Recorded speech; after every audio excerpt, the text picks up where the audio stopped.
ലോക്സഭാ തെരഞ്ഞെടുപ്പ് തീയതികൾ ഇന്ന് പ്രഖ്യാപിക്കും. വൈകിട്ട് 3 മണിക്ക് മാധ്യമങ്ങളെ കാണുമെന്ന് തെരഞ്ഞെടുപ്പ് കമ്മീഷൻ അറിയിച്ചിട്ടുണ്ട്. വിവിധ ഘട്ടങ്ങളിലായി രാജ്യത്തെ 543 ലോക്സഭാ മണ്ഡലങ്ങളിലേക്കാണ് തെരഞ്ഞെടുപ്പ് നടക്കുക.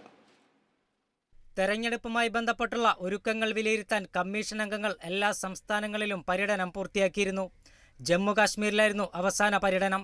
ആന്ധ്ര, അരുണാചൽ പ്രദേശ്, ഒഡീഷ, സിക്കിം നിയമസഭകളിലേക്കുള്ള തെരഞ്ഞെടുപ്പും ഇതിനൊപ്പം പ്രഖ്യാപിക്കും. കാശ്മീർ തെരഞ്ഞെടുപ്പിന്റെ കാര്യത്തിലും തീരുമാനമുണ്ടാകാൻ സാധ്യതയുണ്ട്. തെരഞ്ഞെടുപ്പ് കമ്മീഷനിലെ പുതിയ അംഗങ്ങളായി ഗ്യാനേഷ് കുമാർ, സുഖ്ബീർ സിംഗ് സന്ധു എന്നിവർ ചുമതലയേറ്റു. തുടർന്ന് മുഖ്യ തെരഞ്ഞെടുപ്പ് കമ്മീഷണർ രാജീവ് കുമാറിന്റെ നേതൃത്വത്തിൽ നടന്ന ചർച്ചകൾക്ക് ശേഷമാണ് ശനിയാഴ്ച വാർത്താ സമ്മേളനം നടത്തുമെന്ന് അറിയിച്ചത്. ലോകത്തെ ഏറ്റവും വലിയ ജനാധിപത്യ രാജ്യത്തെ തെരഞ്ഞെടുപ്പ് നടത്തുന്നതിനായി പൂർണ്ണ സജ്ജമായെന്ന് കമ്മീഷൻ അംഗങ്ങൾ ചുമതലയേറ്റതിന് പിന്നാലെ ഔദ്യോഗിക എക്സ് പ്ലാറ്റ്ഫോമിലൂടെ അറിയിച്ചു. കഴിഞ്ഞ തവണ മാർച്ച് 10-നാണ് ലോക്സഭാ തെരഞ്ഞെടുപ്പ് തീയതി പ്രഖ്യാപിച്ചത്. ഏപ്രിൽ 11 മുതൽ മെയ് 19 വരെ 7 ഘട്ടങ്ങളിലായിട്ടായിരുന്നു വോട്ടെടുപ്പ്. മെയ് 23-ന് ഫലപ്രഖ്യാപനവും നടത്തി.